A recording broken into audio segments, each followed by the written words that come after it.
Sí, profe, sí se da. Listo, ok. Bueno, ¿qué recuerdan entonces ustedes de esas generalidades de las hormonas peptídicas? De lo que vieron hace 8 días.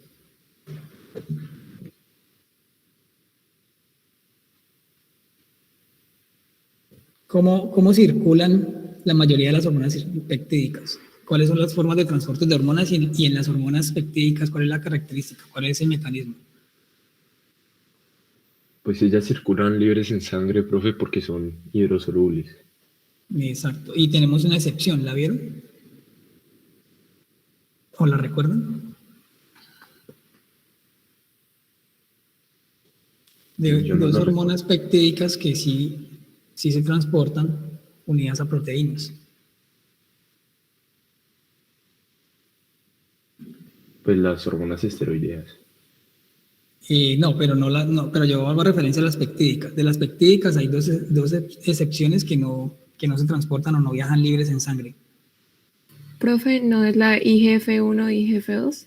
Exactamente. Factor de crecimiento insulínico 1 y factor de crecimiento insulínico 2 son dos hormonas que son de este tipo de hormonas, pero que no están viajando libres en sangre, sino que tienen unas proteínas plasmáticas a las cuales ya se unen para ser transportadas. ¿Listo?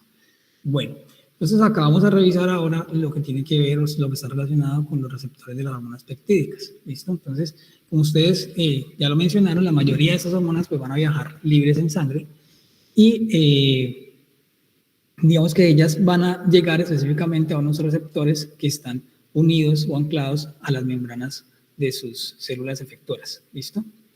Entonces, básicamente, estas proteínas pues les van a proveer una afinidad muy alta, muy alta a este tipo de hormonas y por lo tanto nosotros vamos a encontrar, bueno, como la mayoría de ellas, pero específicamente en las peptídicas, que las concentraciones que nosotros necesitamos en sangre para generar los efectos de ellas son bastante pequeñas, ¿listo? Gracias a que tenemos estos receptores tan específicos y con una afinidad muy alta. Realmente sobre la estructura de los diferentes receptores o de las proteínas que hacen parte de estos receptores de las hormonas peptídicas, pues se conoce aún bastante poco, es un proceso de investigación que está todavía en desarrollo. Lo que sí se sabe es que ellos están ocupando unos espacios, digamos, dentro de la membrana y atraviesan la membrana hasta el espacio intracelular para desencadenar una serie de señales y hacer la activación dentro o en la cara interior o en el espacio intracelular de cada una de esas células. ¿Listo? Entonces, digamos que en términos generales y muy estructuralmente, la función de estos receptores es hacer esa unión, ese vínculo entre la hormona extracelular, que está en este espacio extracelular, y la activación de señales de un sistema de transducción de señales específicos que obviamente está ya a nivel intracelular. ¿Listo? Entonces, en términos generales, a ver si acá está un poquito más adelante, aquí en esta diapositiva. En términos generales, lo que nosotros vamos a encontrar cuando estamos hablando de estos receptores, o en términos de los receptores, es el receptor a nivel de la membrana, ¿listo? Aquí tenemos 5 ejemplos, y por debajo de ellas unas enzimas que van a desencadenar una serie de señales específicas dependiendo pues, del tipo de receptor que ya lo vamos a revisar. ¿Listo? Entonces nosotros vamos a encontrar allí receptores acoplados a proteína G principalmente, pero también vamos a encontrar la guanilato ciclasa, la tirosina sinasa y otros asociados a esta misma, a la tirosina sinasa. ¿Listo? Y las enzimas que van a estar asociadas a cada uno de esos receptores pues van a ser en su caso la adenilatociclasa, que en algún caso puede ser inhibida también, la fosfolipasa C, la fosfolipasa A, bueno, cada una de estas enzimas que está en este espacio desencadenando toda la cascada de señales y finalmente dando lugar a un segundo mensajero que comúnmente sería el AMP cíclico, pero también podemos encontrar el IP3 o la diacilglicerol también hace parte de este segundo mensajero o fosfoproteínas que hacen parte de ese segundo mensajero. Digamos que ese es el esquema, la parte esquemática general de cómo están organizados los receptores de estas hormonas peptídicas, una proteína que está dentro de la membrana haciendo esa conexión, ese vínculo entre el espacio extracelular donde llega la señal hormonal y el desencadenamiento de una cascada de una señal de una transducción de señales a partir inicialmente de una enzima que va luego a generar un efecto en un segundo mensajero. ¿Listo? Entonces, nuevamente en esta diapositiva, pues tenemos, digamos, ya el detalle de algunas de esos receptores. ¿Listo? Entonces, como ustedes pueden ver aquí, proteína G, digamos, acoplado a la enilato ciclasa a través de su residuo alfa, desencadenando entonces la AMP cíclico, que sería el segundo mensajero, para luego generar todos los efectos a nivel celular y el efecto ya de transducción de señales a nivel celular para hacer la síntesis que se requiera en su momento. ¿Listo? En algunos casos, esa señalización no solamente desencadena la síntesis, sino que puede, al contrario, inhibirla, y eso ya lo vamos a ver específicamente en cada una de las hormonas, qué tipo de inhibición se da a nivel celular. ¿Listo? Otro de los ejemplos se da, por ejemplo, en este caso, con la activación ya de la fosfolipasa, ¿sí? Que va a ser parte o va a desencadenar la IP3 y la de acilglicerol para finalmente también hacer efectos sobre la transducción de señales internamente o a nivel intracelular. ¿Listo? Esto es, digamos, en términos generales, los receptores, y ya lo vamos a ir viendo cuando estemos revisando cada una de las glándulas o de las hormonas, cuál de estos aplica, y ya veríamos en detalle cuál sería el desencadenamiento de esa transducción de señales. ¿Listo? Bueno, no sé si hay alguna pregunta hasta allí.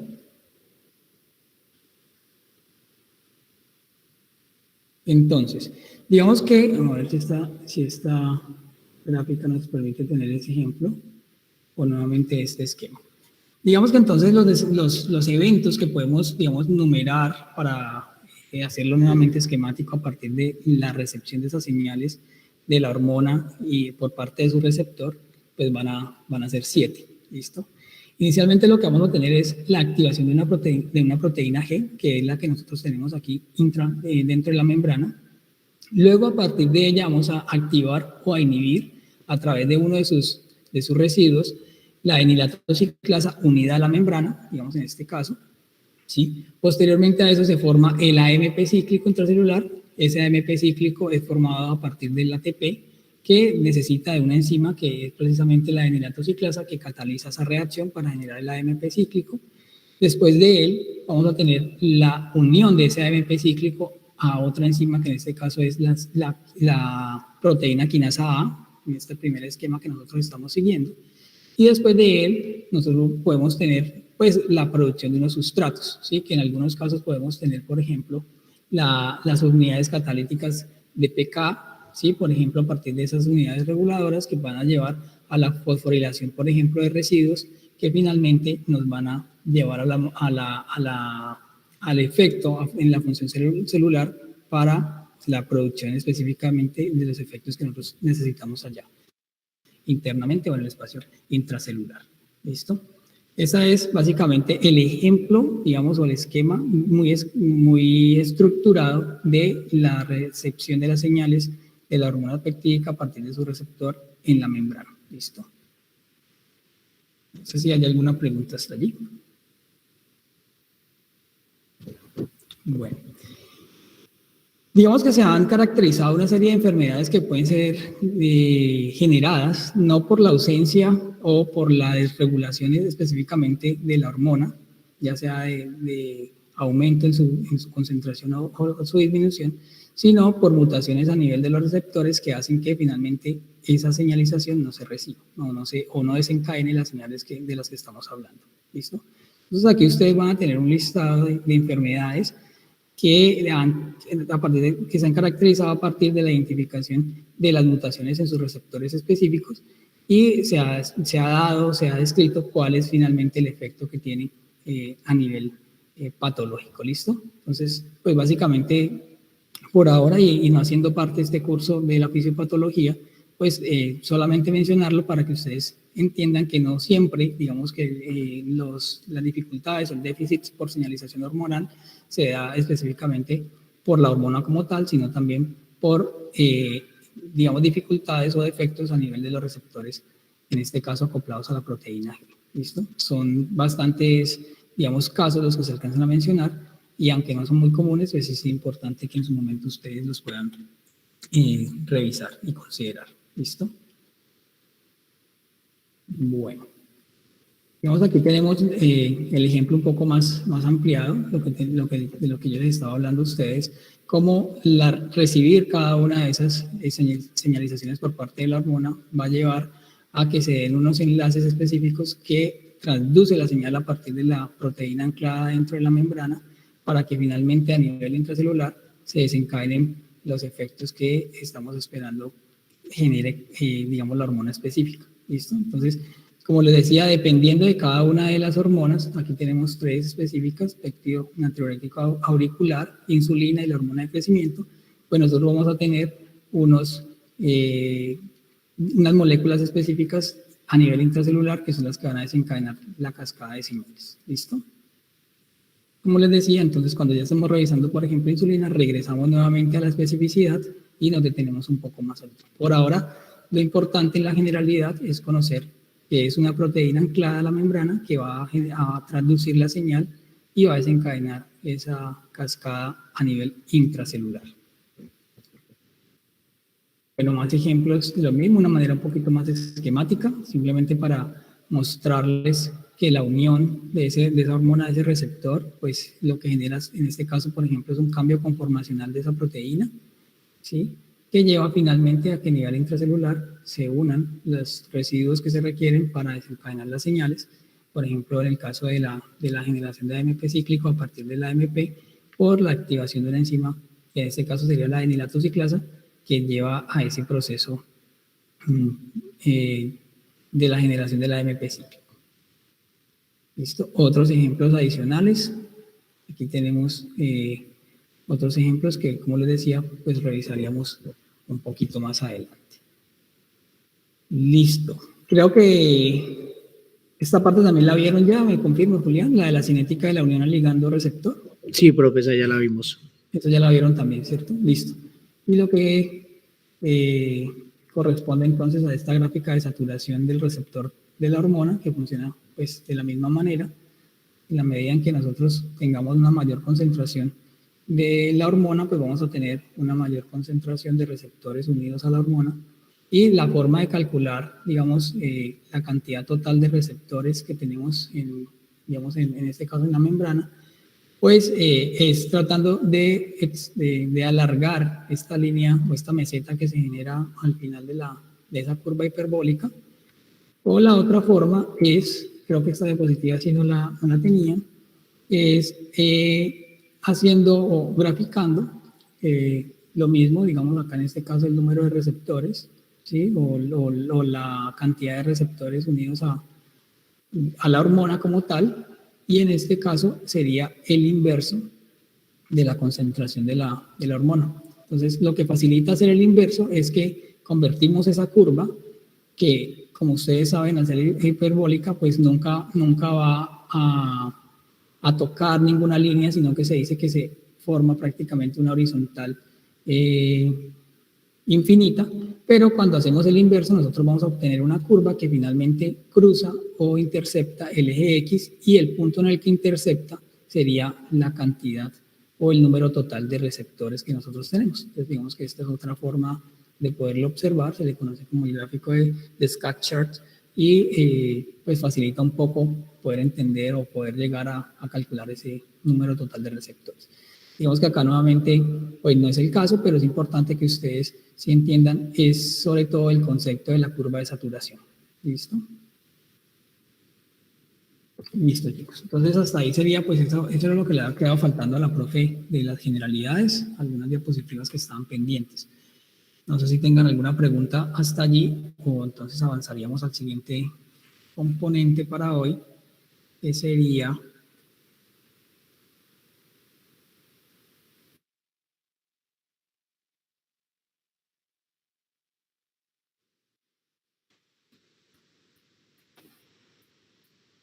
Ok.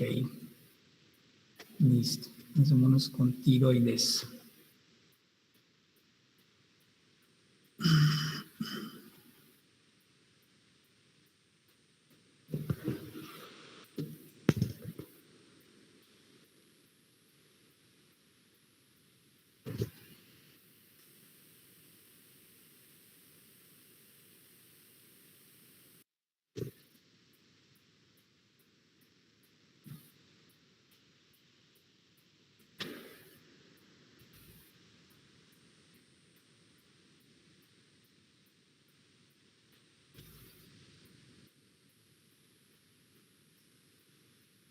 Listo. Okay. Bueno, chicos, cuéntenme ustedes qué han escuchado de tiroides, qué conocen de la hormona tiroidea, qué saben acerca de esta glándula.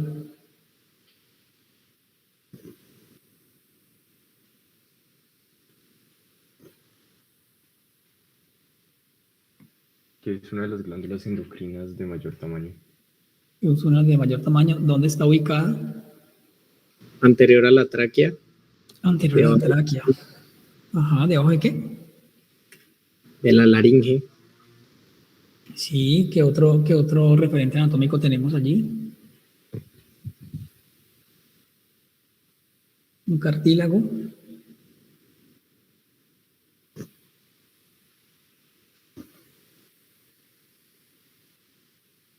Queda posterior al cartílago cricotiroideo, si no estoy mal.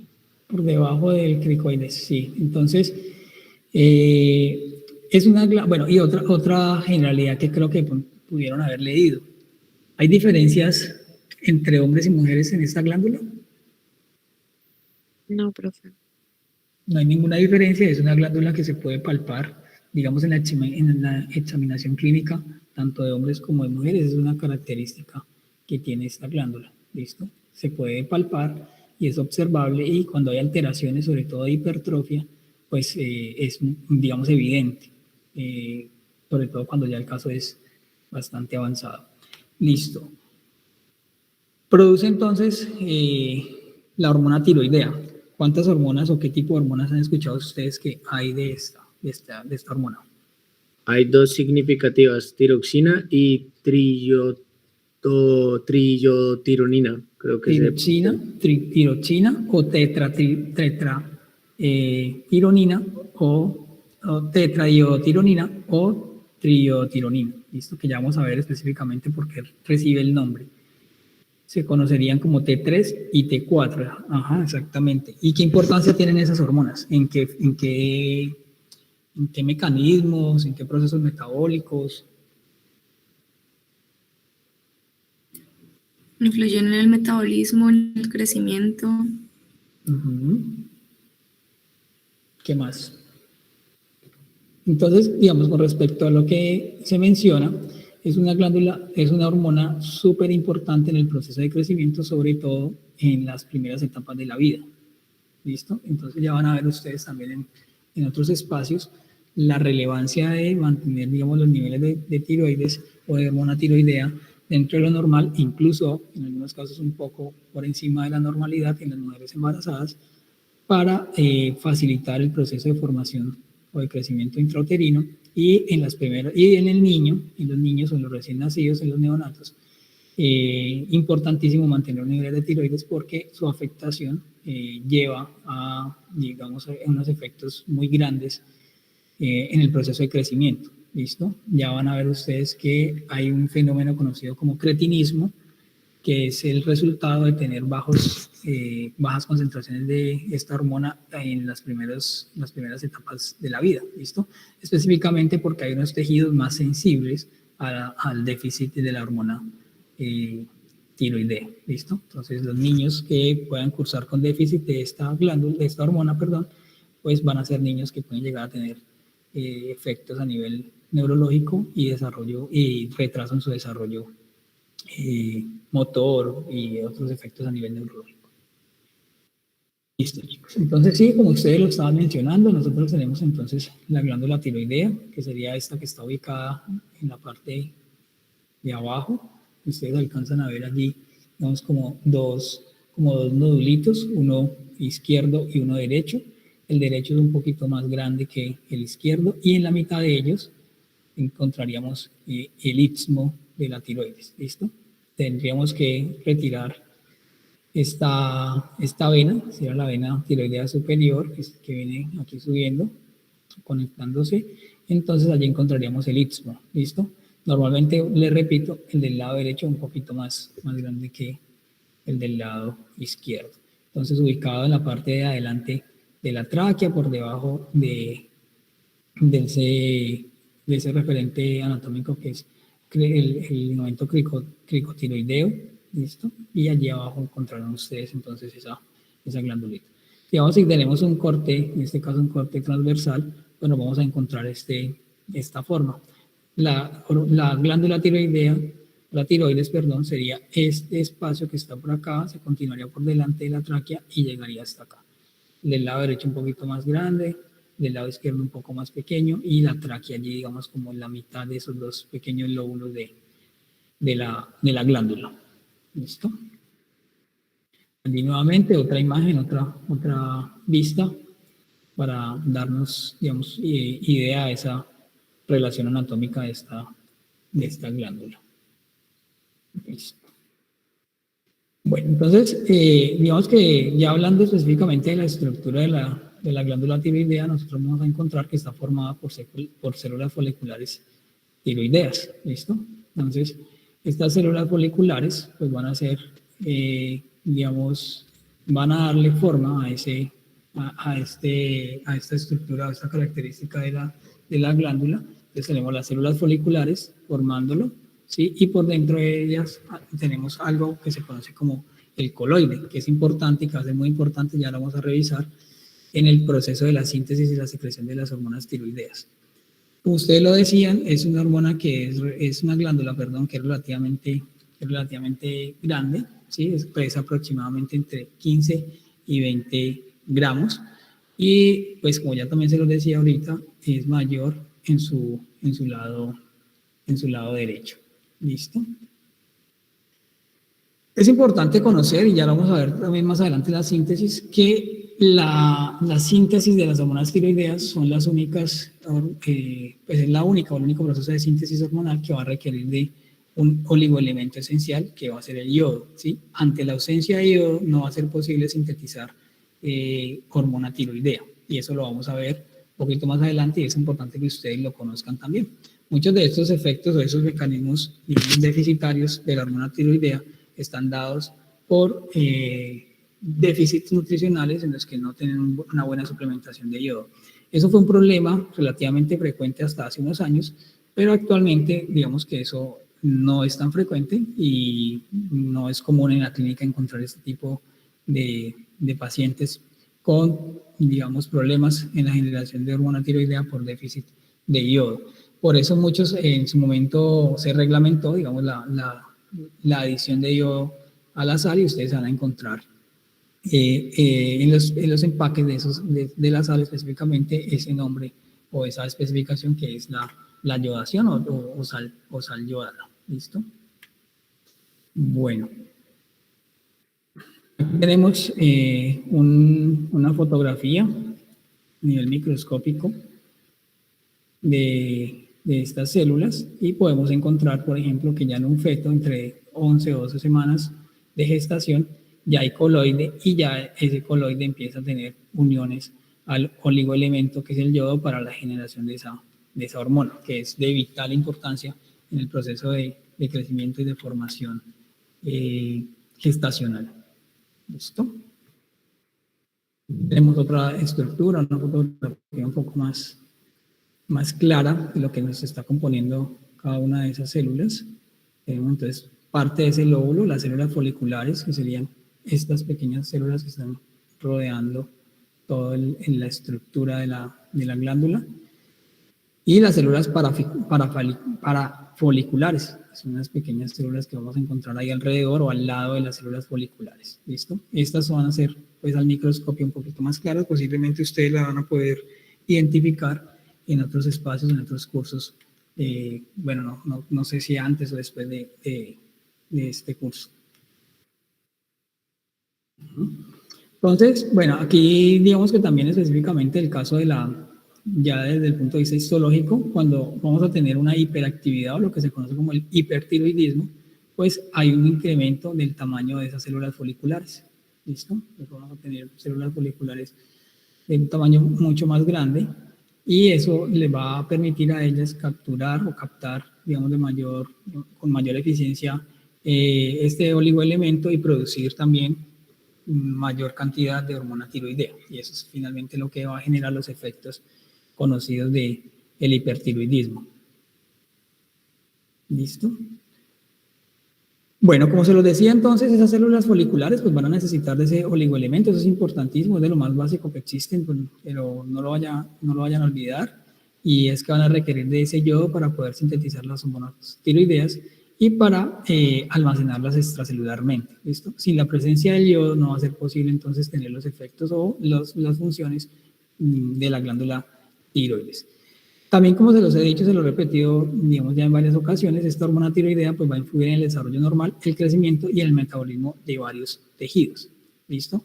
Entonces, y vuelvo e insisto, importantísimo en los niños porque su déficit va a desencadenar retrasos en el desarrollo de ese ser a nivel intrauterino o neonato. ¿Listo? Entonces, cuando ustedes posiblemente estén en su práctica y encuentren niños que a pesar de que ya hayan avanzado en la edad cronológica, ustedes encuentren retrasos en su edad de desarrollo posiblemente, o piensen o duden o sospechen que posiblemente haya un déficit de hormona tiroidea y hagan este examen, digamos, de manera prioritaria para descartarlo. Descartar esto le puede salvar la vida a ese niño y a toda su familia, pues porque, digamos, sería un sujeto que realmente no se va a desarrollar normalmente, va a tener una calidad de vida deteriorada. Bueno, como se los decía, digamos, estos datos del déficit del yodo en las personas pues, ha disminuido drásticamente a partir de entender el mecanismo fisiológico de la síntesis de la hormona tiroidea. Sin embargo, cuando esto sucede, pues, o cuando se sigue presentando ese déficit, vamos a encontrar lo que se conoce como el bocio, ¿listo? Son unas lesiones con un abultamiento, ya lo van a ver ustedes un poquito más adelante, un abultamiento o un agrandamiento de esa glándula tiroides. ¿Listo? Aquí tenemos unas recomendaciones en la ingesta diaria de yodo. El yodo, pues ustedes lo van a encontrar o lo vamos a encontrar en muchos alimentos, sobre todo los alimentos que han tenido mucho contacto con la tierra. Entonces las hortalizas, por ejemplo, van a ser alimentos que son ricos en yodo, y otro tipo de elementos como la sal, que son yodadas, entonces van a proveer o van a facilitar esa ingesta diaria recomendada. Aquí está lo que yo les decía, 150 en adultos, 150 microgramos por día, ¿sí? Pero en las embarazadas debe aumentar precisamente porque tienen un ser en gestación, en crecimiento intrauterino, que necesita unos aportes adicionales, y es normal encontrar, digamos, niveles un poco más elevados de la concentración de esta hormona en las mujeres embarazadas para poderle proveer ese requerimiento al niño. En los niños la ingesta pues es un poco menor, pero sigue siendo, digamos, importante, y las diferencias con la de los adultos no están marcadas. Aquí es un dato epidemiológico, digamos, a estos años, esto ya ha pasado bastante tiempo, de las ingestas que se tenían en promedio en estos países. ¿Listo? Por ejemplo, en Alemania había ingestas bajas de yodo, y digamos que eso sirvió para hacer unos cambios en las políticas públicas orientadas a ellos. Listo. Aquí vamos a tener entonces una ampliación y un poco más de detalle de lo que es la célula folicular tiroidea. ¿Listo? Entonces tenemos la célula folicular y una ampliación de ella aquí al lado derecho. ¿Listo?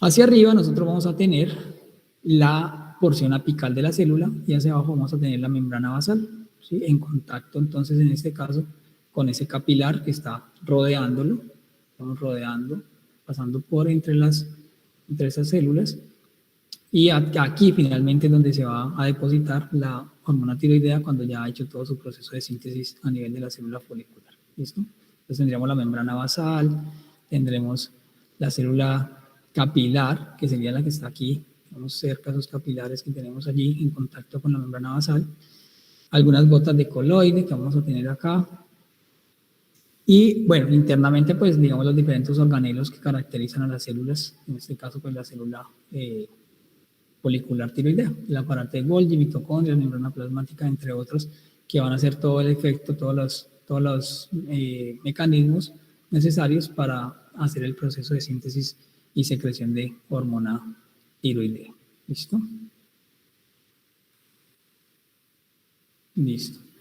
Aquí nuevamente entonces un esquema de la célula folicular, y empezamos a entrar un poquito en ese proceso de la síntesis de la hormona tiroidea. ¿Vale? Entonces, nuevamente, tenemos acá el lado apical, el lado basal, la membrana vasolateral, que es importante porque sobre este espacio es sobre el que nosotros vamos a tener la captación de ese yodo. Ya lo vamos a revisar un poquito más en detalle. ¿Listo? Y tenemos, digamos, una serie de mecanismos o de pasos que van a dar lugar a la síntesis de la hormona tiroidea como tal. ¿Vale? Entonces, vamos a revisarlos un poquito más en detalle. Entonces, tenemos acá la tirotropina, que es una hormona que nosotros vamos a estar produciendo a nivel de hipófisis y que tiene, por supuesto, pues su receptor a nivel de la membrana de la glándula tiroides. ¿Listo? Entonces, una vez el receptor una vez esa hormona se une al receptor, pues vamos a desencadenar esa señal o esa cascada de la que ya hemos hablado, y básicamente lo que va a facilitar son varias cosas, digamos que de manera paralela. ¿Listo? Lo primero es que va a aumentar la producción de tiroglobulina, ¿sí? Que es, digamos, el elemento básico para la formación o la síntesis de la hormona tiroidea. Entonces, una vez se une esa hormona al receptor, nosotros vamos a tener la producción o el aumento de la producción de la tiroglobulina dentro de la célula folicular tiroidea. Esa tiroglobulina, al aumentar, pues va a ser llevada hacia el interior, hacia la luz de la célula, y se va a almacenar en el coloide, sitio donde finalmente nosotros más adelante vamos a ver genera a través de sus residuos de tiroxina la unión con el yodo, ¿listo? Para formar finalmente la hormona, en este caso T3 y T4, que como ustedes lo mencionaron, pues son las dos formas activas de la hormona tiroidea, y ya vamos a ver por qué recibe esos nombres también. Pero al tiempo que se da este proceso de aumento de la producción de tiroglobulina, nosotros vamos a tener también, o vamos a desencadenar, o vamos a activar un transportador de yodo, ¿listo? Entonces, ese transportador de yodo es conocido como NIS, o el transportador de sodio yoduro, ¿listo? Básicamente es un cotransportador que aprovecha, digamos, la fuerza electroquímica que genera el transporte del sodio de la cara extracelular al interior de la célula, y arrastra con él este ion de yodo, ¿vale? Entonces es un transporte, digamos, es un cotransporte, es un transporte facilitado que genera la entrada de sodio al interior de la célula. Entonces esos son, digamos, en términos generales, los dos mecanismos que se desencadenan a partir de la recepción o la unión del receptor a la hormona, en este caso la tirotropina. ¿Listo? Pero adicionalmente a eso, entonces tenemos la activación de esta otra enzima, que es una enzima que está allí en la membrana apical de la célula coloide, de la célula folicular tiroidea, que va a facilitar el proceso de unión del yodo a la tiroglobulina, y ya lo vamos a revisar también un poco más adelante. ¿Listo? No sé si tengan alguna pregunta en este esquema o si tengan algún dato adicional por comentarnos en este momento.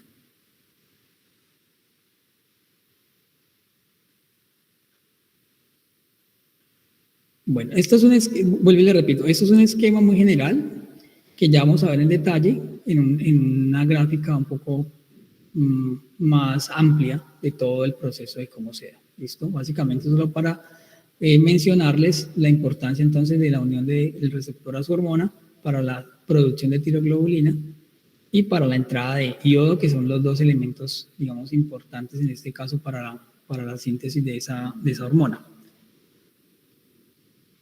El otro elemento importante es que ya una vez el yodo está dentro de la célula folicular, pues ella tiene que pasar al coloide, porque como les decía, ya lo vamos a ver más adelante, es en ese espacio en donde finalmente se unen se une el yodo, los residuos de tirosina, y por lo tanto el yodo no se puede quedar dentro de la célula, el yodo tiene que pasar al coloide, ¿listo? Y para eso entonces tenemos un transportador que es la pendrina. Digamos que este es otro concepto y otra estructura que sigue siendo todavía muy poco explorada, muy poco conocida, y que hace parte de los proyectos de investigación porque no se conoce exactamente cuál es digamos, el mecanismo para que el yodo finalmente a través de la pendrina pase desde la célula al coloide. ¿Listo? Entonces, no se sabe exactamente el mecanismo, pero lo que se sabe es que el yodo debe pasar y pasa a través de la pendrina al coloide para unirse finalmente a esta tiroglobulina y formar T4. Bueno, finalmente entonces una vez ellos se unen y ya tenemos esos complejos de tiroglobulina unidos al yodo, que puede ser en T3, T4 o incluso puede ser T3 reversa, que también lo vamos a mirar, pues debe regresar dentro de la célula folicular. Y algo importante es que esta misma unión de la tirotropina a su receptor va a desencadenar que se liberen estas moléculas, digamos ya en forma de T3 y T4 al torrente. ¿Listo? Entonces, el efecto de esta hormona es desencadenar todos los procesos necesarios para que finalmente nosotros tengamos disponible T3 y T4 a nivel sanguíneo, ¿listo? Ya circulando para generar sus efectos. Entonces, cuando nosotros no tenemos suficiente yodo para hacer esta producción o unirse a esa tiroglobulina, entonces lo que la célula capta es que se necesita una señal más grande para poder llevar o generar la entrada del yodo. Entonces, como igual no hay yodo a nivel extracelular para entrar, la cantidad o la estimulación de esta hormona sobre su receptor sigue aumentando de manera cíclica, sin dar el efecto que se está buscando, que es llevar el yodo desde el espacio extracelular hasta finalmente el coloide. Como eso no se da y sigue aumentándose, los demás efectos que tiene la unión de esa hormona a su receptor, pues sí se van a dar. Y algo importante es que además de desencadenar cada uno de estos procesos orientados específicamente a la síntesis de las hormonas tiroideas, pues tienen un efecto adicional que es la hipertrofia de estas células. Entonces, este es el mecanismo a través del cual se presentan esos efectos de hipertrofia de la glándula tiroides por déficit de yodo. Al no haber yodo, se sigue estimulando, tratando de dar lugar a ese transporte de ese oligoelemento, pero como no se logra, sí se logran los efectos, digamos, paralelos, que en este caso sería no solamente la producción de tiroglobulina, sino la hipertrofia de cada una de esas células y en su conjunto de toda la glándula. ¿Listo? Bueno, otras micrografías electrónicas allí que nos están mostrando la célula folicular de la tiroides, dándonos, digamos, un poquito más hollándonos un poquito más a la realidad y como nosotros observaríamos cada una de esas estructuras. ¿Listo? Acá tenemos unas microvellosidades en la cara apical de esa célula, retículo endoplásmico y otras estructuras específicas que hacen parte de esa célula. Listo. Antes entonces de entrar específicamente en lo que corresponde a la síntesis de la hormona tiroidea, pues es importante recordar un poco también el control, ¿listo? ¿Qué tipos de control recuerdan ustedes de los que vieron la semana pasada?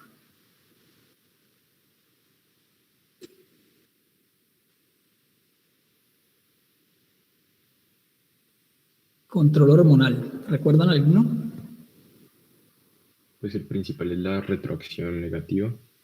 La retracción o la Retroalimentación. retroalimentación negativa, ¿sí?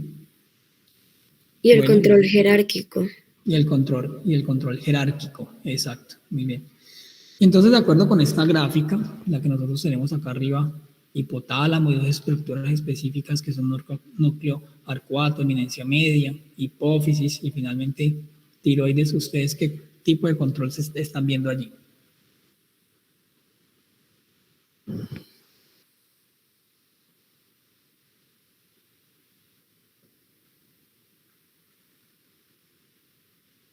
Profe, ¿no sería una retroalimentación negativa? ¿Por qué? Pues como porque se está dando la señal, pues de que, digamos, ya hay suficiente, entonces pues como que devuelve la señal de que ya no produzca más porque ya tengo, pues o sea, eso es como lo entiendo yo, pues. Sí, está muy bien. Esa es una forma.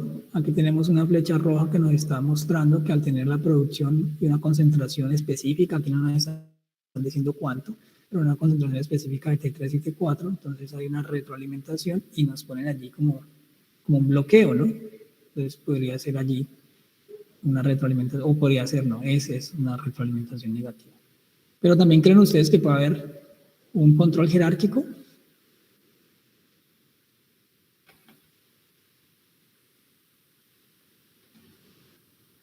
¿O no habría control jerárquico en este caso? Pues no sé si de pronto por la implicación, pues como del hipotálamo y de la hipófisis anterior, de pronto por ese lado podría ser. Sí, exactamente. Aquí tenemos los dos tipos de control. Entonces, digamos que a nivel de hipotálamo, estimulando hipófisis anterior muy bien, y esta a su vez estimulando tiroides, entonces tendríamos un control jerárquico. Digamos que cualquier bloqueo en alguna de esas señales a nivel jerárquico, pues puede llevarnos a una disminución de la actividad de esta glándula. ¿Listo? Bueno, y en este caso nosotros en ese control, en esa retroalimentación negativa, estamos viendo pues como varias flechas, ¿no? La primera flecha que se queda aquí en hipófisis y otra flecha que se divide a su vez en dos flechitas acá a nivel de hipotálamo. ¿Qué es eso? ¿Qué recuerdan?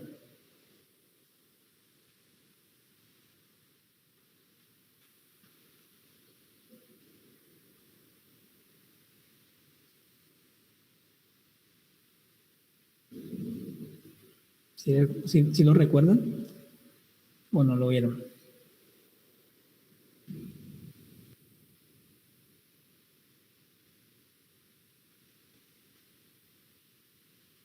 Bueno, entonces básicamente recuerden que en esa retroalimentación negativa nosotros tenemos dos formas de hacer la retroalimentación. Una que se conoce, recibe varios nombres, pero puede ser conocida como una retroalimentación de asa corta o de bucle corto, digamos que viene desde la glándula o el efector inmediatamente siguiente al anterior, digamos que no se salta ningún paso o ningún conducto regular, por llamarlo de alguna manera, y hace la retroalimentación directamente sobre ella. Recuerden que la tiroides está siendo estimulada en su caso por la tirotropina, ¿sí? Que deriva de la hipófisis. Entonces, los niveles de T3 y T4 van a inhibir la producción de tirotropina, ¿vale? De TSH. Van a inhibir esos niveles y al inhibir esa producción, pues se va a inhibir a su vez la producción de T3 y T4. Entonces, esa sería una retroalimentación negativa de bucle o de asa corta, ¿vale? Pero esa retroalimentación puede tener un asa o un bucle más largo. Y es decir, que en este caso, como ustedes están viendo la flecha, no señalamos en la hipófisis de la cual depende directamente la glándula tiroides, sino que señalamos o indicamos o le comunicamos a su superior, que en este caso sería la hipófisis. ¿Listo? Entonces los niveles de T3 y T4 también pueden dar una señal negativa a este nivel y hacer una retroalimentación negativa de bucle largo o de asa larga, ¿vale? Entonces, a nosotros tener esta inhibición a nivel del hipotálamo por la hormona liberadora por la hormona liberadora de tirotropina, entonces nosotros vamos a inhibir la producción de tirotropina y a su vez esto va a inhibir la producción de T3 y T4. ¿Listo? Entonces digamos que ese sería como en términos generales el control de la síntesis y la producción y la secreción de las hormonas tiroideas, ¿vale? Entonces, bueno, nada, para darles un poco más de detalles en este proceso, entonces lo que tenemos acá es que esa hormona liberadora de tirotropina, que puede ser generada en varios lugares, puede ser generada a nivel de la corteza, ya sabemos que aquí en el núcleo arcuato y en eminencia media, pero también puede ser generada por el tubo gastrointestinal y por las células beta del páncreas, pues estas son las que van a llevar o van a señalar a la hipófisis para la generación de esa tirotropina. Es importante reconocer que a pesar de que puede ser generada en otros espacios, pues la mayoría o en su porcentaje mayoritario, pues realmente es generado a nivel del núcleo arcuato y de la eminencia media y a nivel del hipotálamo, y por lo tanto la afecta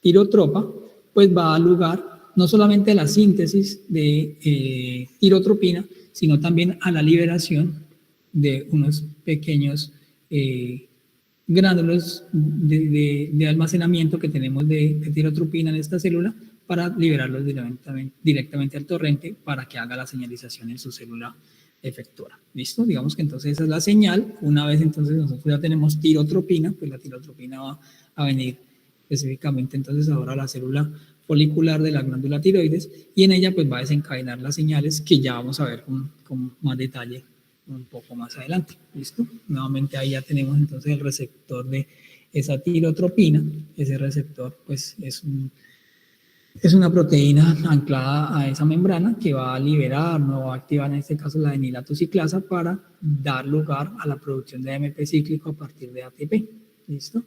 Esto pues ya va a desencadenar los procesos de los que estábamos hablando un poquito más atrás y que vamos a detallar en una diapositiva adelante. ¿Listo? No sé si hasta allí tengan alguna pregunta. ¿Algún comentario? Profe, yo tengo una duda. ¿Qué determina que pues se haga la regulación en bucle largo o en bucle corto? No, realmente la realimentación se hace en los dos sentidos, digamos, de manera paralela, ¿sí? Lo que pasa es que cuando nosotros tenemos niveles muy altos de T3 o de T4, inicialmente pues la realimentación va a ser en bucle corto, ¿listo? En bucle corto, pero concentraciones más elevadas de T3 o T4, pues va a saturar los receptores que tengamos a nivel de las células tirotropas y entonces al estar saturada va a seguir estando elevados los niveles de T3 y de T4 y se va a activar este segundo bucle, que es un bucle más largo a nivel del hipotálamo. ¿Listo? Entonces, digamos que de alguna manera la respuesta a la pregunta podría ser las concentraciones de T3 y de T4, que entre más concentración tengamos, pues nos alcanza para generar una mayor inhibición en bucle largo. Pero podemos decir que siempre las dos realimentaciones se están dando. Predominaría la de bucle corto, ¿sí? Pero cuando tenemos concentraciones más elevadas, da lugar a que tengamos la posibilidad de hacer ese bloqueo, esa inhibición ya en bucle largo, ¿vale? Vale, profe, muchas gracias. Bueno. Listo. Entonces ahora sí pasamos a lo que corresponde a la síntesis de las hormonas tiroideas, un poquito pues ya más en detalle lo que estábamos viendo en ese primer esquema de las diapositivas anteriores. ¿Listo? Entonces aquí para que nos ubiquemos un poquito, entonces está la célula folicular, aquí está la membrana basal, acá está la membrana apical, ¿listo? Aquí adentro estaría el coloide, y esta célula pues estaría generando, a ver si nos permite esto rayar un poquito. Esta célula sería, digamos, estaría en esta forma, acá, redondeando toda esta estructura, ¿listo? Y acá por dentro, el espacio que es conocido como el coloide. Aquí tendríamos las diferentes células, a una de ellas allí, ¿vale? Su membrana basal hacia acá, su membrana apical hacia acá. ¿Listo? Y bueno, esto era como voy a borrar nuevamente para poder entonces mostrarle la gráfica. Listo. Ok.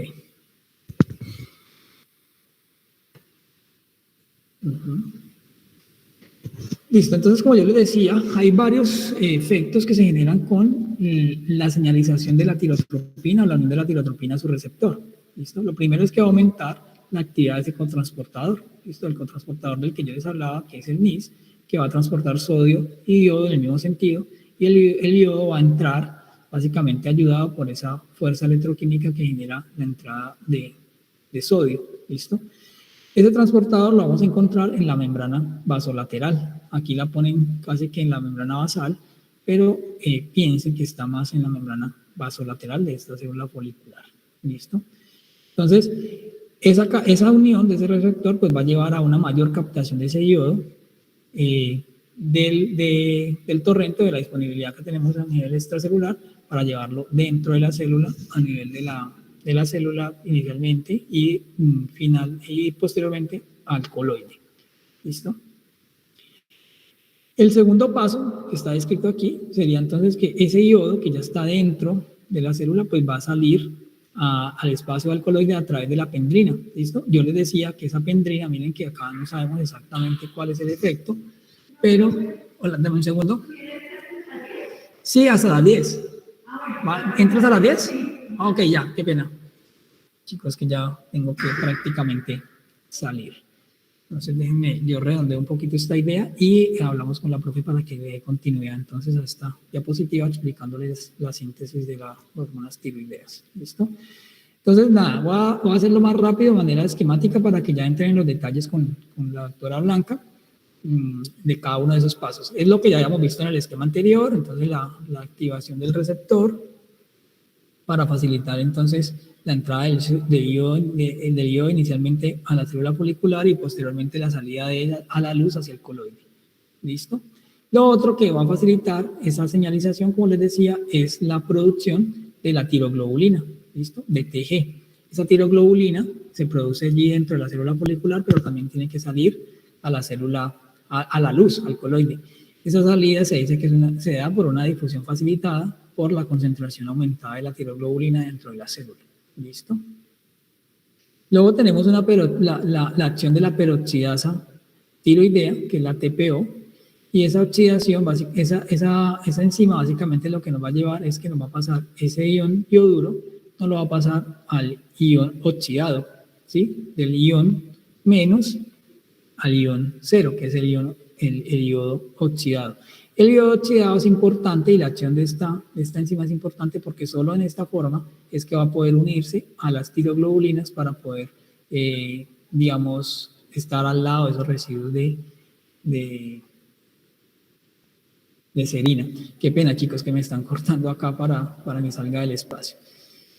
Bueno, la iodación entonces también es un proceso que es facilitado por esa activación de la tirotropina, ¿sí? Es la iodación, es la unión de esos residuos del iodo oxidado a la tiroglobulina. El iodo, miren lo que está siendo marcado con esa bolita moradita, ¿sí? Y él pasa, digamos, inicialmente desde el torrente a la célula, luego al coloide, y después de ser oxidado, pues pasa a unirse a la tiroglobulina. Ya vamos a ver a esa molécula de tiroglobulina, ¿listo? De cómo es que funciona ese proceso. Luego viene una conjugación que básicamente es unir varias de estas moléculas que ya han sido ocupadas por el iodo, unirlas entre ellas, y dependiendo de cuántas se estén uniendo y de cuántos iodos contengan, pues vamos a denominarlas T3 o T4. También lo vamos a ver más adelante en la estructura. Miren que esta molécula, por ejemplo, tiene 4 iodos y por eso es conocida como T4, y esta tiene 3 iodos, que es conocida como T3 o triiodotiroxina. ¿Listo? Bueno, yo creo que me toca parar acá, chicos. La profe Blanca, pues voy a decirle entonces que reinicie con esta diapositiva, explicando cada uno de los pasos y entrando en detalles más finos de cómo se da esta síntesis, porque aquí digamos que está como el meollo del asunto. Ustedes ya tienen todos los elementos de la estructura y otros procesos adicionales previos que se requieren para esto. ¿Listo? Entonces voy a comunicar con la profesora para entonces decirle que arranque a partir de aquí. Me regalan entonces, no sé, unos 2, 3 minuticos que ella haga el enlace y se conecte. Listo, chicos. Muchas gracias entonces por su atención. Igual voy a estar aquí en la llamada un ratico. Gracias, profe. Gracias, profe.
Buenos días a todos. Buenos días, profe. Buenos días, profe. ¿Cómo les va?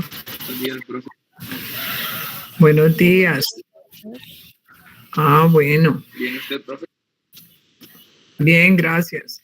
Voy a compartir pantalla para continuar la clase, ¿les parece? Vale, profe. Dale, profe. Listo, profe.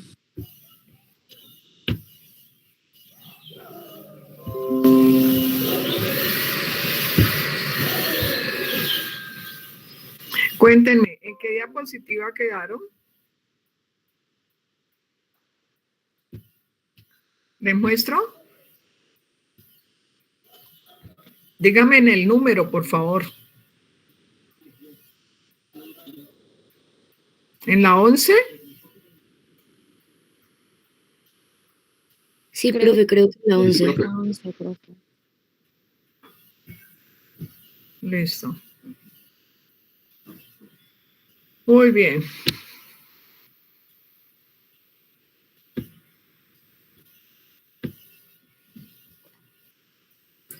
Profe, íbamos por la síntesis de hormonas tiroideas, sí, justamente. ¿Está? Muy bien. Bien. Listo. Entonces, lo que vieron con el profe Harry fue un poco de histología y algo de la estructura misma de la célula folicular, ¿cierto? En esta gráfica, por ejemplo, miraron qué había en la membrana basal de la célula folicular y en la membrana apical. ¿Les quedó claro eso, no? Sí, señora. Muy bien. Entonces, la idea aquí, importantísima, es que está el receptor de la TSH y la TSH viene de la hipófisis. Ella viene aquí a, digamos, a regular esa producción de las hormonas tiroideas en la tiroides, específicamente aquí en la célula folicular. Y para ella regular eso, pues tiene que entrar yoduro, porque es que el yoduro hace parte de la hormona tiroidea. Aquí está la bomba sodio-potasio. Y en la membrana apical, pues tenemos que sacar ese yoduro al coloide, porque es en el coloide donde se produce la síntesis de las hormonas tiroideas.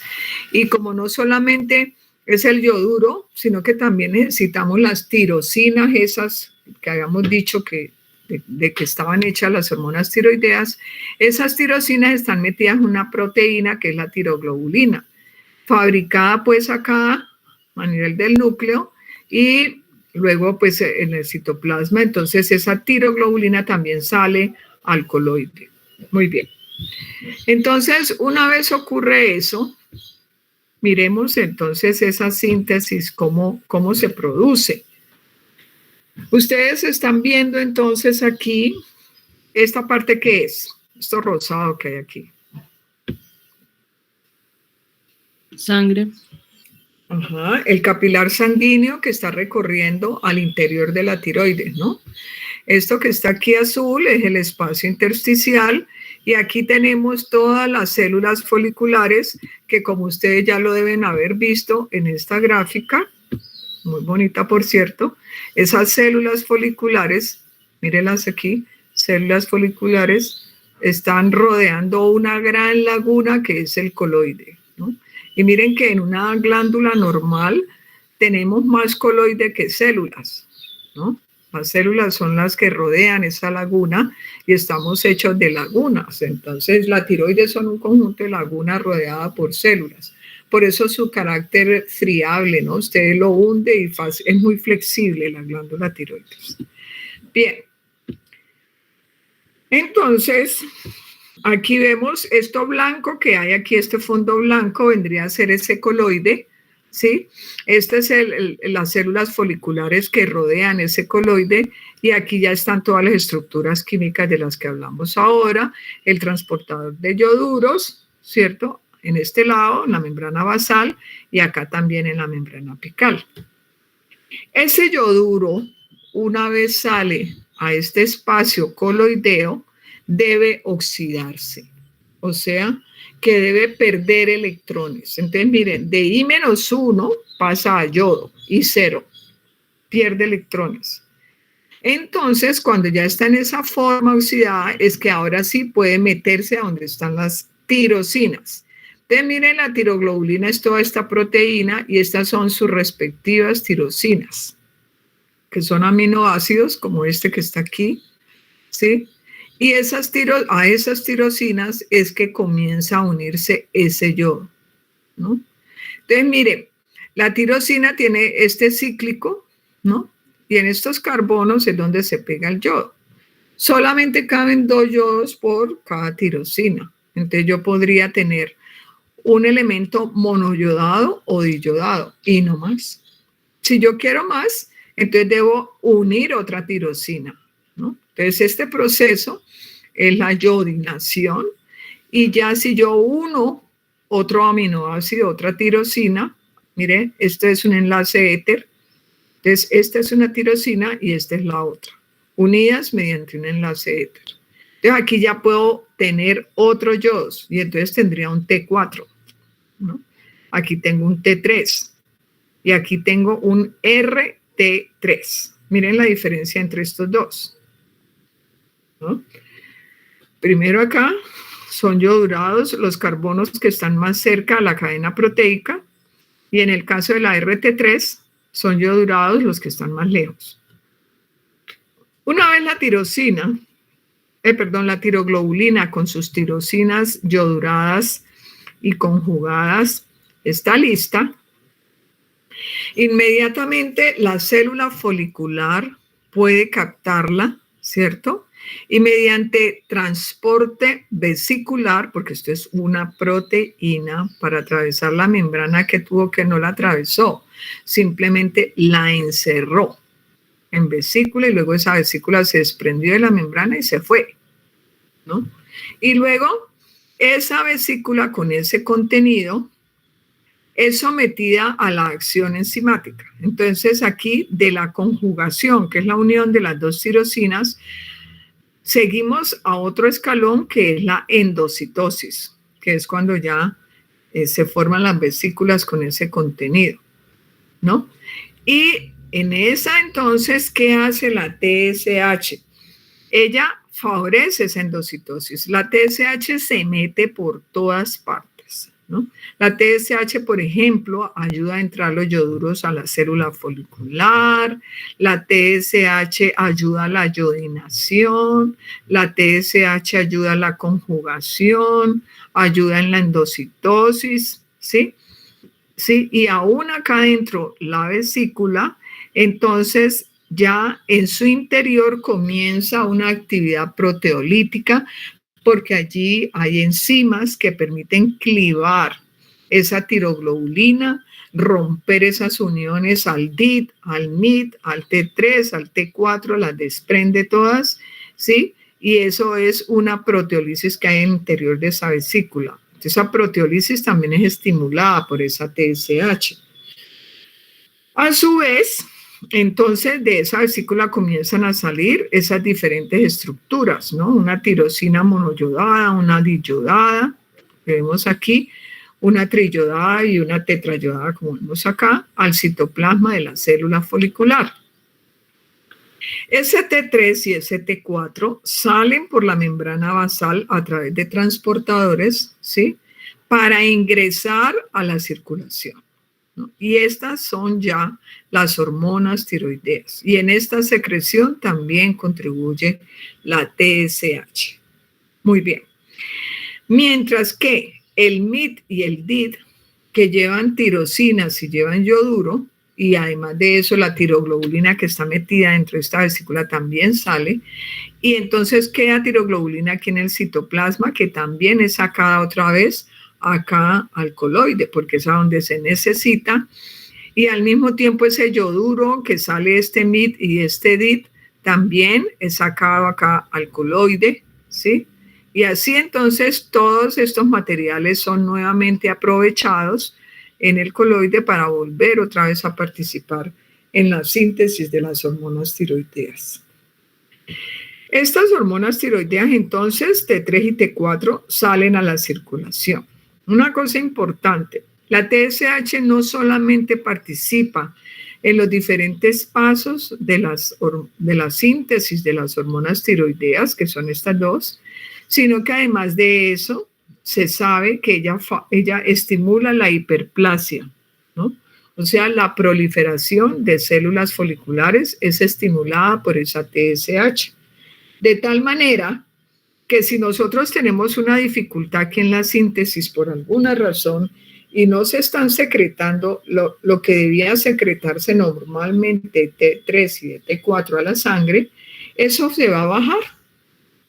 Y si se baja y esa sangre pasa por la hipófisis, allá le dice a la hipófisis, vea señoras tirotropas, la T3 y la T4 están bajas, de modo que póngase pilas. Entonces esas células de la hipófisis comienzan a secretar y a secretar y a secretar TSH para la sangre. Y secretan y aumentan el TSH en la sangre. ¿Para qué? Para estimular la síntesis de esto. Pero si tenemos, por ejemplo, un defecto que es una concentración muy mínima de alguna de las enzimas que participan en el proceso, entonces de nada sirve que esa TSH se aumente, porque la síntesis de las hormonas tiroideas no se puede terminar y va a seguir siendo bajita.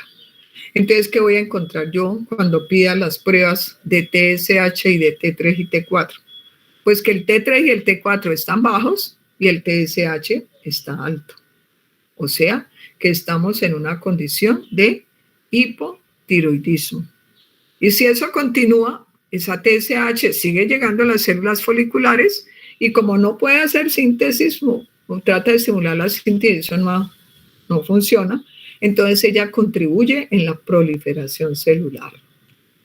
Y al contribuir en eso, aumenta el tamaño de la glándula y es cuando empezamos a ver el bocio en los pacientes que están hipotiroideos y además tienen bocio, ¿no?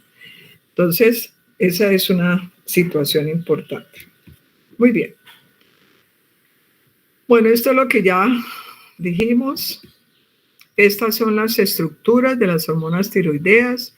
Aquí tenemos la tirosina con 4 ioduros, o sea, la T4. Miren la descripción a nivel de la literatura química, 3,5, 3', 5'.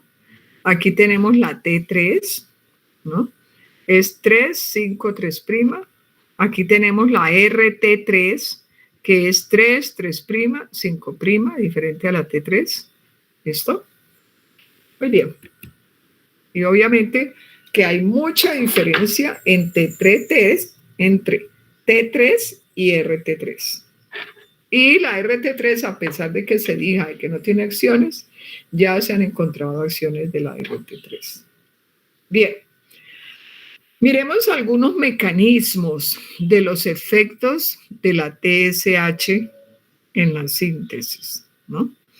Entonces, de las hormonas tiroideas. Uno dice, ¿cómo así? Si usted me dice que, vamos a mirarlo a ver dónde es que está, aquí, que es que en las células foliculares, aquí en la membrana basal, es donde está el receptor para la TSH. ¿Ella cómo hace para ir a participar en acciones de la síntesis de hormonas tiroideas dentro de la célula, pero también en el coloide? Porque allá ella está haciendo todo esto, ¿no? La iodinación, la conjugación, en todo eso está participando ella, en la endocitosis, en la proteólisis, en todas partes está participando ella. ¿Cómo hace eso? Siendo que su receptor está aquí en la membrana basal. Entonces, aquí se une la TSH, pero desde allí la TSH genera cascadas de reacciones químicas cuyos intermediarios van produciendo cada uno de los efectos, tanto dentro de la célula folicular como dentro del coloide, ¿no? Esa es la explicación. Muy bien. Entonces, de esa manera es que podemos decir, por ejemplo, los mecanismos mediante los cuales esa TSH influye, ¿sí? Entonces, aumento del yoduro dentro del folículo. Parece ser que eso lo hace a través de una cascada derivada de la fosfolipasa C. ¿Ustedes saben qué es eso? La cascada de la fosfolipasa, la cascada de la adenilciclasa. Eso es pregunta segura de examen, chochos. ¿Ya lo conocen?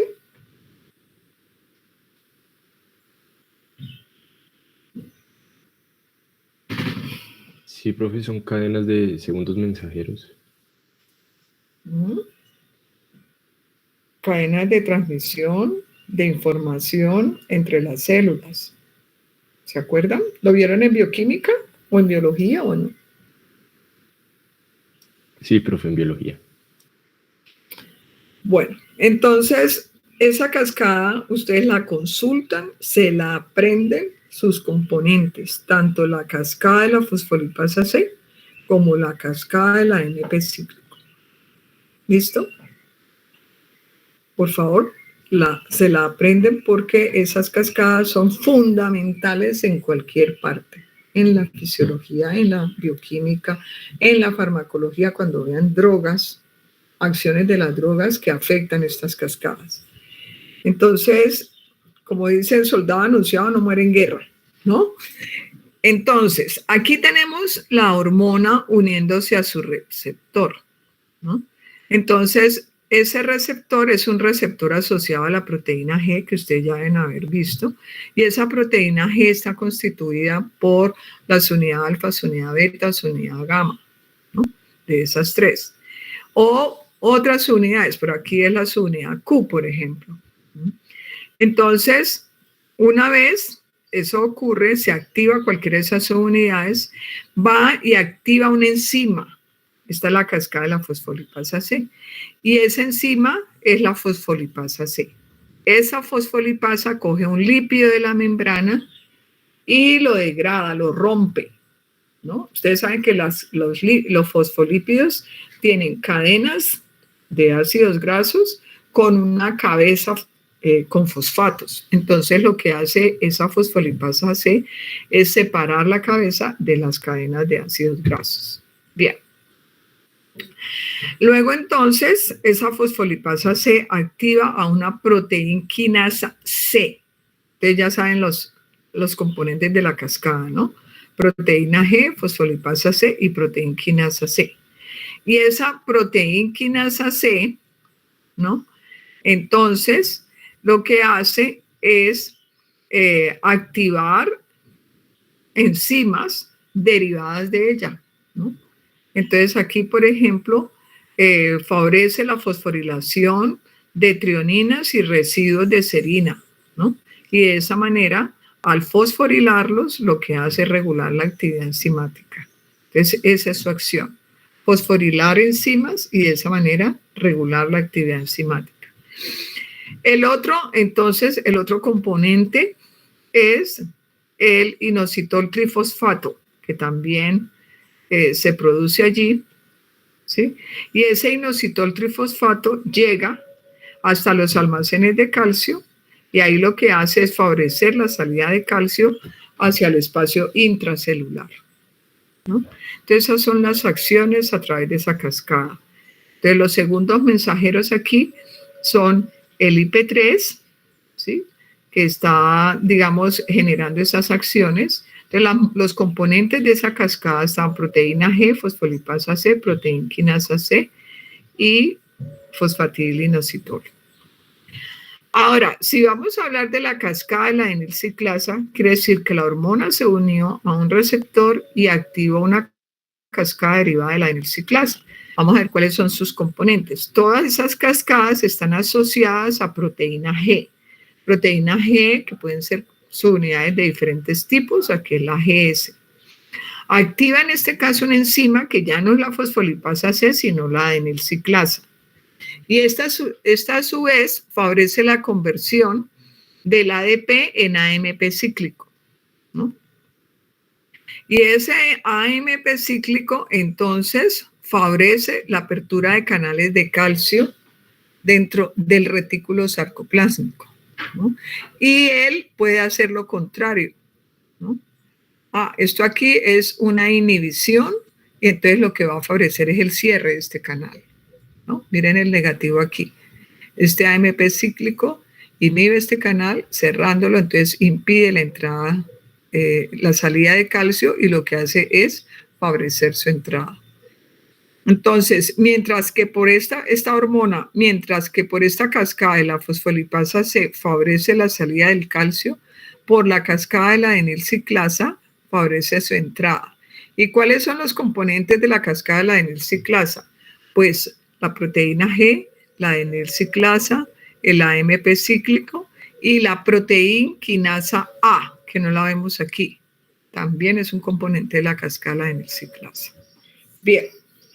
Entonces, esas son cascadas mediante las cuales esta hormona produce sus efectos a nivel intracelular. Ella solamente se une a su receptor y el receptor es el que genera todas estas cascadas y estas cascadas llegan ya a producir los efectos. Entonces, ¿qué se ha visto acá en el caso de las acciones de la TSH para la síntesis de las hormonas tiroideas? Entonces, ella participa en la entrada del yoduro al interior de la célula, favorece la expresión de estos transportadores. Estos son los transportadores de ese yoduro. Dios mío. Aquí lo vemos, creo. Este es el transportador NIS. Es una proteína que favorece la entrada del yoduro a la célula folicular, ¿sí? Gracias al gradiente de sodio. Entonces, lo que hace la TSH es favorecer la síntesis de este transportador y al haber más transportador favorece la entrada del yoduro. Muy bien, sigamos donde andamos.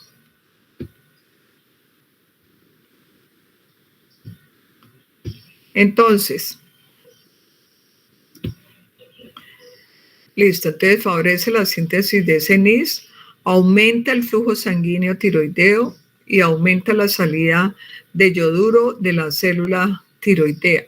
Entonces, miren ustedes aquí, nos dicen mediante qué mecanismo la TSH logra que suceda eso para favorecer la síntesis de hormona tiroidea. Aquí dice que mediante una cascada de fosfolipasa C mete el yoduro, que mediante una cascada de AMP cíclico, o sea, de adenilciclasa, favorece la síntesis del transportador, ¿sí? Que el aumento del flujo sanguíneo, ¿cómo lo produce esa TSH? Favoreciendo la síntesis de óxido nítrico. Al haber mayor cantidad de óxido nítrico, entonces se produce vasodilatación y le llega más sangre a las células foliculares. Entonces, esas son como las cascadas mediante las cuales la TSH se ayuda para producir estos efectos en la célula folicular. Ya específicamente en la síntesis de hormona tiroidea, ¿cómo contribuye esa TSH? Mediante una cascada de la fosfolipasa C, aumenta el peróxido de hidrógeno. ¿Qué es el peróxido de hidrógeno? Es un componente que favorece la oxidación del yoduro, ¿no? Él es el que le quita los yoduros, los electrones a ese yoduro para dejarlo como yodo y oxidarlo, ¿no? Entonces, lo que hace es incrementar el peróxido de hidrógeno para que haya más oxidación del yoduro. Aumenta síntesis de peroxidasa. La peroxidasa es la enzima que favorece la oxidación del yoduro. ¿Listo? Bueno, ¿qué más hace esa TSH a través de qué cascadas? Entonces, la TSH también participa en la pinocitosis de la tiroglobulina. O sea, esa tiroglobulina que está dentro de la célula folicular ya se sintetizó allí y ahora tiene que salir al coloide, sale por pinocitosis. Y eso lo estimula la TSH a través de una cascada de AMP cíclico, como lo estamos viendo acá. Lo mismo, la liberación de la tiroglobulina, desde el lugar donde se sintetiza, cómo se aumenta a través de una cascada de AMP cíclico. ¿Listo? Y así sucesivamente, pues, todos estos son los diferentes pasos que ocurren en la síntesis de hormonas tiroideas, y aquí lo que estamos viendo son como las cascadas mediante las cuales la TSH favorece el que esos pasos se den para que ocurra esa síntesis. El 90% de la hormona tiroidea liberada de la glándula tiroides es T4. Y un 10% es T3. Ojo, T3, no RT3. Muy bien. Ambas, tanto la T3 como la T4, marchan unidas a proteínas transportadoras, ¿no? Y entonces esas proteínas transportadoras son conocidas como globulinas tiroideas, diferente a tiroglobulina, ¿no? Porque la tiroglobulina es la que está en el coloide cargando las tirosinas para armar las hormonas tiroideas. Aquí estas están en sangre para transportar a las hormonas tiroideas y se llaman globulinas tiroideas, no tiroglobulinas. Ojo pues que con eso a veces se confunde. Como marchan unidas a esas proteínas transportadoras, entonces su tiempo de vida media es prolongado, ¿no? La T4 tiene un tiempo de vida media aproximadamente de 8 días y la T3 un tiempo de vida media de 24 horas. Muy bien, aquí en este cuadro lo que vemos es las diferentes proteínas que pueden transportar a esas hormonas tiroideas. Están la albúmina, la transtirretina, la globulina transportadora de tiroxina. Esas son 3 proteínas que transportan esas hormonas. Tienen diferentes pesos moleculares, como lo están viendo ustedes, las capacidades de transporte, o sea, la albúmina es la que más capacidad tiene. La concentración de T4, qué tanto se asocia y qué tanto se disocia a esa proteína que la transporta. Miren ustedes la constante de asociación de la T4 para la globulina transportadora es del orden de 10 a las 10, mientras que las otras son más bajas. O sea que tiene mayor capacidad de asociación a la globulina transportadora de tiroxina. De igual manera para la T3, ya que esta es la que puede transportar más cualquiera de esas 2 hormonas. ¿Listo? Muy bien. Ahora, aquí vemos las concentraciones en la forma libre. Entonces, ahí tenemos la T4, la distribución de las tironinas con respecto a cada proteína. Entonces, un 68% la transporta la globulina de tiroxinas en comparación a las otras para el T4 y para el T3 un 80% es transportado por esa globulina transportadora. Entonces, definitivamente, la que más transporta esas hormonas es la globulina transportadora de tiroxinas. En el caso de que ustedes se encuentren pacientes con insuficiencia hepática o con síndrome nefrótico, lo que pueden encontrar es que haya una disminución de la concentración de estas proteínas. Y al haber una disminución de la concentración de esas proteínas, va a haber una disminución del transporte de las hormonas tiroideas. Y eso va a generar síntomas, ¿no? Los estrógenos, en cambio, aumentan la concentración de esas proteínas transportadoras, mientras que los andrógenos, los glucocorticoides y la desnutrición la disminuyen, ¿no? Se dice que, como en el embarazo, aumentan los estrógenos y eso aumenta esas proteínas transportadoras de tiroxinas, entonces eso hace que las mujeres en embarazo tengan algunos síntomas como si fueran hipertiroideas, porque está aumentado el transporte de las tiroxinas. Muy bien. Otra cosa ya a nivel cinético, ¿no? Lo que habíamos visto, digamos, en la primera clase, pero aplicado a cada hormonas tiroideas, ¿no? Entonces aquí tenemos la T4, que es la forma libre de la hormona tiroidea en sangre, no unida a transportadores, pero la estamos sumando a una globulina transportadora de hormonas tiroideas, y eso nos va a dar que una vez se unan forman este complejo. Y esto que está acá es la constante de disociación. que será igual a T4 TBG sobre T4 por TBG. Cuando ya se reemplazan, porque esos valores todos son conocidos, el valor de la constante es alrededor de 2 por 10 a las 10, ¿sí? Y los valores de T4, ¿cierto? Y de T3. Entonces ya cuando se reemplazan los valores y se despeja la T4, entonces yo paso esta T4 acá y bajo la constante y reemplazo todo, yo puedo saber cuál es la concentración de la T4 libre. Y esa T4 libre tiene una concentración aproximada de 20 picomolar, o sea, 20 por 10 a la menos 12 molar. 12 ceros a la izquierda del 20. Es una concentración bastante baja. Sin embargo, en la sangre encontramos hormonas tiroideas de las cuales el 90% es de T4 y el 10% de T3. Muy bien. Y las dos uniéndose a proteínas.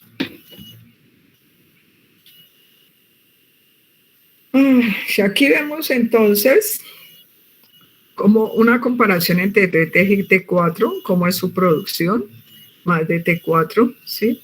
Su potencia metabólica definitivamente de la T3, no de la T4, ¿sí? ¿Qué más tenemos aquí? Su vida media, ¿no? La vida media de la T3, que es 0,75, y la vida media de T4, que son 6.7 días. Esta es 3/4 partes del día y estas son aproximadamente alrededor de 7 días. La T4.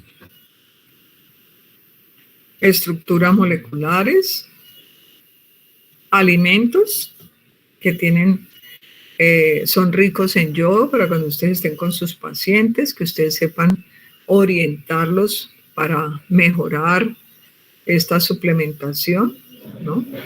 Entonces, legumbres, verduras, lácteos y pescados, ¿no? Ricos en yodo. Y no los plátanos, que también son ricos en yodo, el banano. Muy bien. Cuando hay deficiencia de yodo, entonces, ¿qué pasa? Cuando hay deficiencia de yodo, ¿qué quiere decir? Entonces que tenemos bajos niveles de yoduro en sangre y se empobrece la síntesis de hormonas tiroideas porque ellas, sus moléculas tienen que estar unidas al yodo. Entonces, en esa condición hablamos de un estado hipotiroideo. Miren que aquí está el consumo en el tiempo, ¿no? Entonces, aquí se ve cómo es que en 48 horas se puede mirar el cambio del consumo de la hormona de la tiroides, ¿cierto? Consumo de yoduro en el tiempo. Y miren cuando está en condiciones normales, en condiciones de hipertiroidismo. Esto es también otro mecanismo, otra herramienta en la cual se puede ver cuál es la captación del yodo por la glándula tiroides, ¿no? Entonces, aquí esto es el consumo de yodo radiactivo en 48 horas en pacientes con normal y anormal función tiroidea. Pues aquí se ve qué ocurre. ¿Qué pasa si hay hipotiroidismo? Ya dijimos, está aumentada la TSH, la glándula se puede crecer para producir bocio.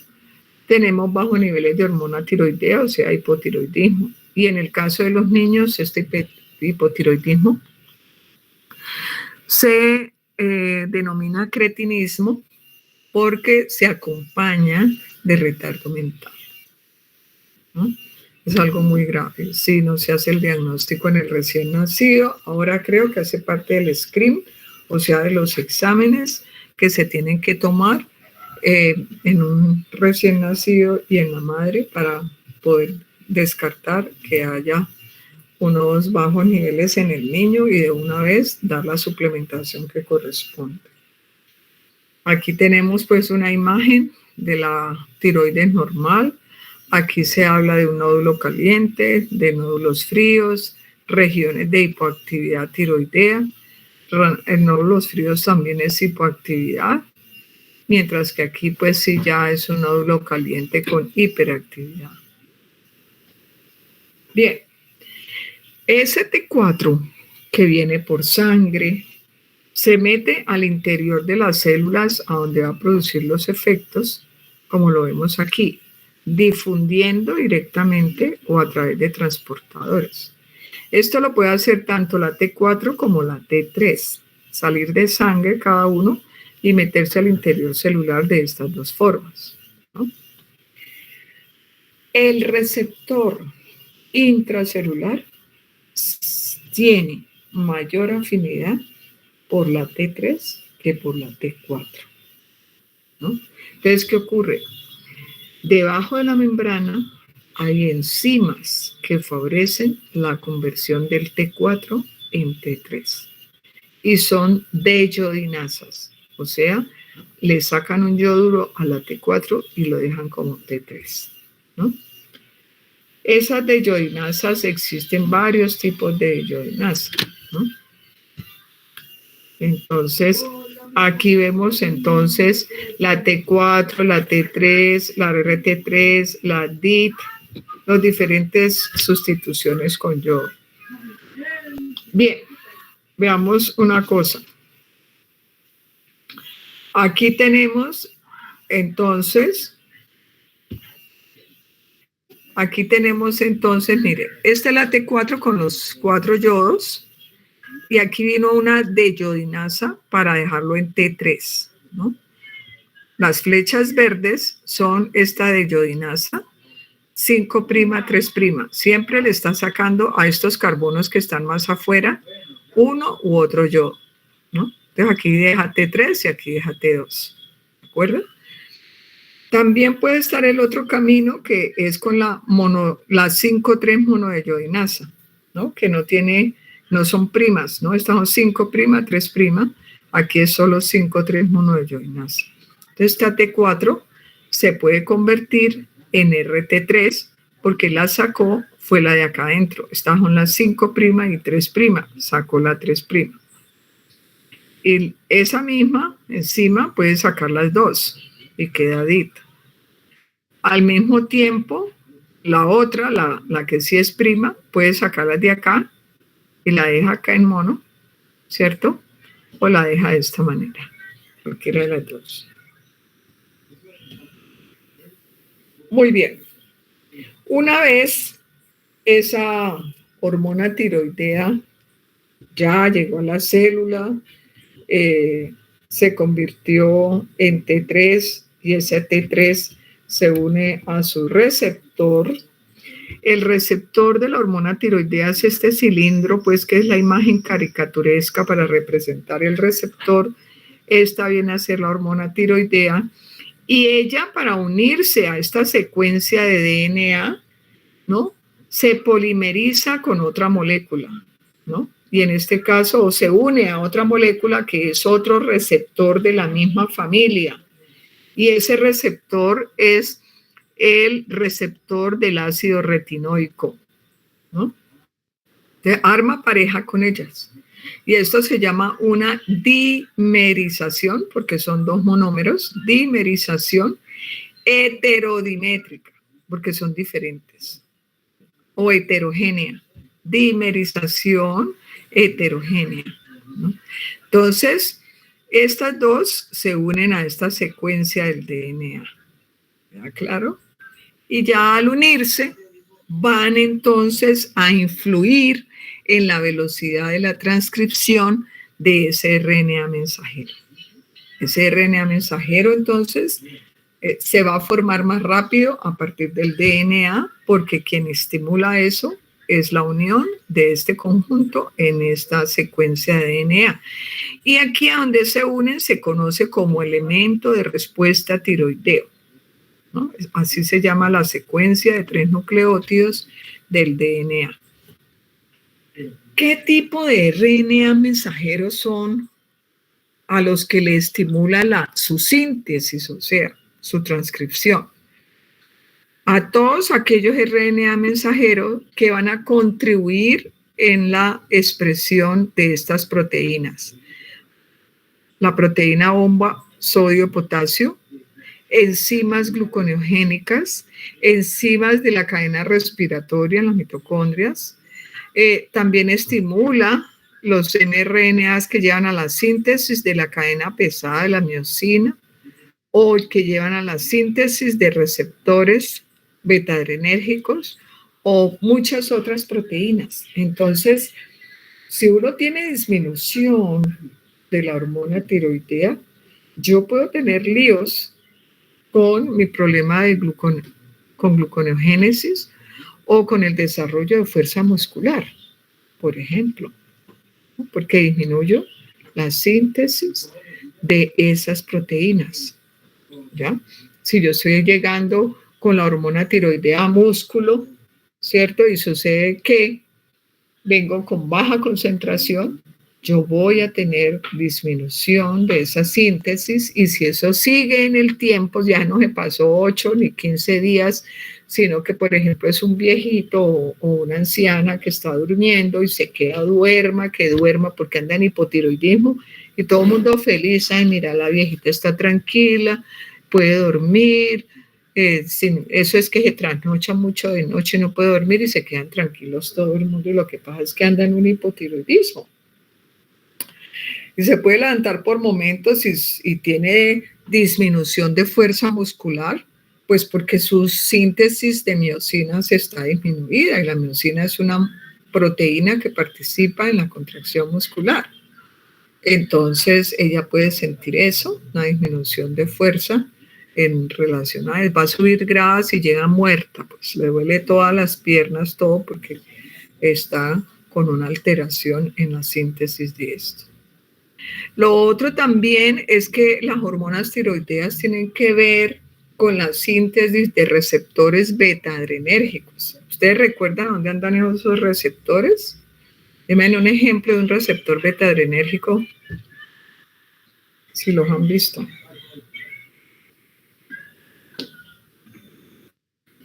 Hola, pasaron las ánimas. ¿Los han visto o no? Parece que no hay nadie en clase.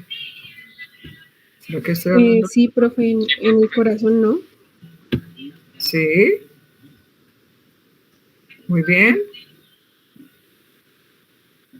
Entonces, el corazón, el sistema respiratorio, el tracto gastrointestinal, en diferentes partes tenemos receptores beta-adrenérgicos. Luego pongamos que una paciente está haciendo hipertiroidismo. Entonces ahora lo que tiene es un incremento de esa T4 y por lo tanto después tendrá un incremento de la T3, porque a nivel intracelular esa T4 se convierte en T3. Entonces, ¿qué pasa? Esa paciente, si esa hormona tiroidea llegó al corazón, va a tener, por ejemplo, incremento de la frecuencia cardíaca, de la fuerza contráctil, va a estar taquicárdica, ¿no? Porque estas son regulaciones autonómicas. A nivel pulmonar también van a estar estimulados esos receptores beta-2, ¿no? Entonces puede respirar bien, pero pues pueden cambiar los ritmos ventilatorios, ¿no? Va a tener un buen desarrollo de fuerza. Generalmente estas pacientes hipertiroideas tienen una actividad beta-adrenérgica alta, entonces están volando. Eso tienen una lluvia de ideas terrible, no se pueden concentrar en nada, están muy estresadas, no saben qué hacer, empiezan una cosa y no pueden, tienen que seguir con otra. Bueno, y nada terminan, hay mucha angustia, hay incremento del calor, de la temperatura corporal, también se ve, y hay una gran actividad beta-adrenérgica. Entonces, lo primero que hace el endocrino antes de ponerse a mirar por dónde es que le frena esa síntesis de hormonas tiroideas es bloquear los receptores beta. Entonces, da bloqueadores de receptores beta-adrenérgicos y con eso regula un poco esas funciones autonómicas periféricas. Entonces, eso es parte del tratamiento. Y fuera de eso, entonces ahora comienza a ver, bueno, ¿dónde es que anda el lío con esta paciente? ¿Sí? ¿Es que ya está tomando este tratamiento? ¿Cuántos está tomando? ¿Cuál es su dosis? ¿Se pasó? Bajémosle a la dosis, etcétera, etcétera. Listo, entonces, ya como que me van a sacar de aquí, ¿cierto, chachos? Faltan 3 minutos. Esas hormonas tiroideas no solamente tienen esas acciones aquí en el núcleo, al interior de las células, ellas también tienen unas acciones sobre la membrana celular. La hormona tiroidea, por ejemplo, tiene receptores en la membrana celular y puede desencadenar cascadas, ¿sí?, intracelulares que lo que hagan es favorecer la migración de todos esos mediadores que son importantes para incrementar la velocidad de transcripción del RNA mensajero, por ejemplo. Esa es una de las acciones. La otra también es que hay receptores tanto para T4 como para la T3 reversa que se ha visto que tienen influencia sobre el citoesqueleto, ¿no? También se ha visto acciones sobre el citoesqueleto. La T3 también puede unirse a receptores, ¿cierto? Aquí en intracelulares, y lo que hace es generar cascadas que favorecen la actividad de intercambiadores sodio-hidrógeno, o sea, transportadores, los ponen con una actividad mayor, o a incrementar la actividad de ATPasa sodio-potasio, también tiene esas acciones, ¿no? Entonces, ¿por qué? Pues porque esa T3, gracias a este mecanismo, favorece la síntesis también de proteínas de la bomba sodio-potasio, y por eso puede aumentar el número de estas proteínas. De la misma manera, puede aumentar el número de transportadores sodio-hidrógeno. ¿Listo? Y lo otro que también se ve es que esa T3 genere cascadas intracelulares para favorecer la proliferación celular. O sea, a mayor cantidad de T3, mayor cantidad de células que también, sobre todo en el sistema nervioso, ¿no? Ella contribuye a la maduración y a la producción de más células nerviosas. Entonces el niño nació con un bajo T3, nadie se dio cuenta, y de ahí para adelante se fue con retardo mental, con retardo motor, con todo lo que ustedes quieran. Bueno, aquí voy a dejar que me saquen, ¿no? Estoy en la 59. Entonces, miren, el receptor de la T3 hay de dos tipos, receptores alfa y receptores beta. Yo les decía que el receptor tiene más afinidad para la T3 que para la T4. Y esos receptores son de la familia de los receptores del ácido retinoico y de la vitamina D, como lo están viendo. Todas estas acciones de las hormonas tiroideas, por favor, lo leen y se los memorizan. Por favor, ¿no? Todo lo que tiene que ver. Incremento, y aquí lo tenemos un poco más completo, aquí está por órganos, en el corazón, en el sistema nervioso central, esenciales en el desarrollo y maduración neuronal. Modula la velocidad de conducción, excitación y los patrones de conducta. De un niñito se quedó con hormonas abajo y su desarrollo neuronal se frenó. Corazón tiene efecto inotrópico y cronotrópico. En músculo, ¿sí? Aquí disminuye la conversión de creatina a fosfocreatina y favorece más la de creatina, o sea, de liberar el fosfato. Regulan síntesis y secreción de hormonas.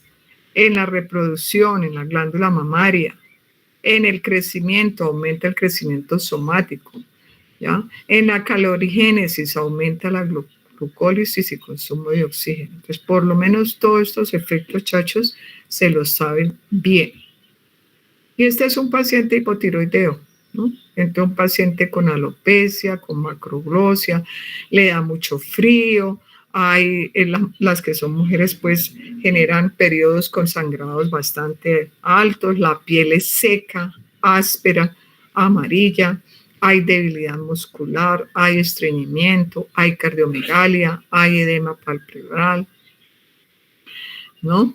Y aumento de peso, generalmente. Los reflejos están disminuidos, entonces hay veces cambia el tono de voz. Y esta es una gráfica muy importante que ya la dejo para la próxima clase, para que entonces la veamos. Esa vendría a ser la 30. Terminamos